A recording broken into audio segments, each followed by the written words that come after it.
बिस्मिल्लाहिर्रहमानिर्रहीम। This is Abdurrahman and you are watching lecture series. तो students, आज की वीडियो लेक्चर में हम स्टार्ट कर रहे हैं 10th क्लास की केमिस्ट्री को। तो केमिस्ट्री में आपको पता है कि चैप्टर नंबर 9 जो है वो इस बुक में फ़र्स्ट चैप्टर है।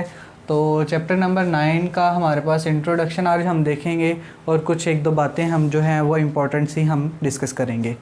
तो हमारे पास है चैप्टर का नाम केमिकल इक्विलिब्रियम।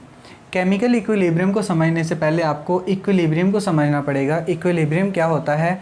आम ज़ुबान में हम कोई मेजरिंग इंस्ट्रूमेंट मिसाल के तौर पे जिसको हम तकड़ी कहते हैं, ठीक है। अगर तकड़ी पर आपके पास दो मैस हैं, 1 किलोग्राम का एक मैस है और दूसरा भी मैस 1 किलोग्राम का है, दोनों जगहों पर आपने 1-1 किलोग्राम का मैस रख दिया है तो वो दोनों आपस में बराबर रहेंगे, ठीक है। तो वो दोनों क्या होंगे? बराबर। उसको क्या कहेंगे? बैलेंस, ठीक है। ये बैलेंस स्टेट में है।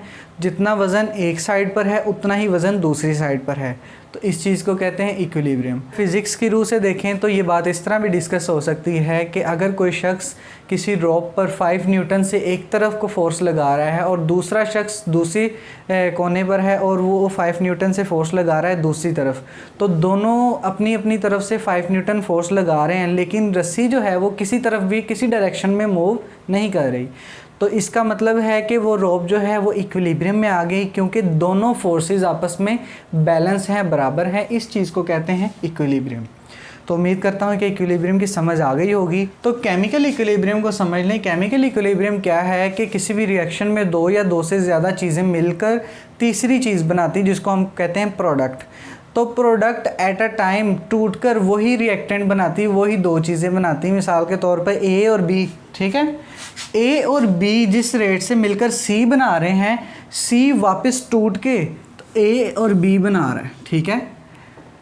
तो जब ए और बी और सी का टूटने का रेट, ए और बी का इकट्ठा होने का रेट, जब ये रेट इक्वल हो जाएगा, यानी दोनों साइड पर बैलेंस हो जाएगा, जितना हमारे पास सी मौजूद है उतना ही ए बी मौजूद है, ठीक है।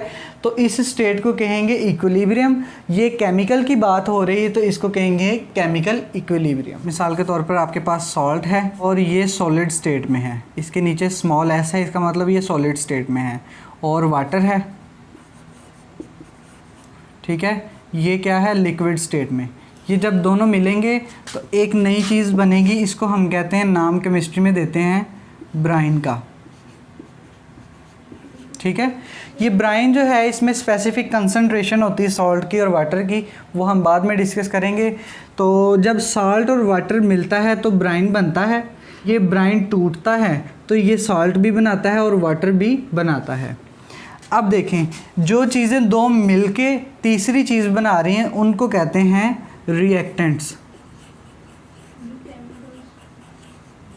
ठीक है। रिएक्टेंट्स कहते हैं। और उन रिएक्टेंट के मिलने से जो थर्ड चीज़ बनती है उसको कहते हैं प्रोडक्ट, ठीक है। प्रोडक्ट टूटती है तो वो रिएक्टेंट बनाती है, रिएक्टेंट इकट्ठे होते हैं तो वो प्रोडक्ट बनाती हैं, ठीक है। इसी तरह ये साइकिल चलता रहता है, चलता रहता है। ऐसी एक स्टेट आती है एक टाइम के बाद, फिर ये जो रिएक्शन होता है ये केमिकल इक्विलिब्रियम स्टेट में चला जाता है। तो ये एक एग्जांपल आपको दी है मैंने, ताकि आपको थोड़ा समझ आ जाए कि केमिकल इक्विलिब्रियम एक्चुअली है क्या। स्टूडेंट, जैसा कि आपको पता है कि नेचर में भी एक केमिकल इक्विलिब्रियम है। आपकी बुक में जो डिस्कस किया गया है मैं आपको वो बता देता हूँ कि पौधे जो हैं वो हमारे पास कार्बन डाइऑक्साइड जो है वो कंज्यूम करते हैं और ऑक्सीजन जो है वो एक्सहेल करते हैं।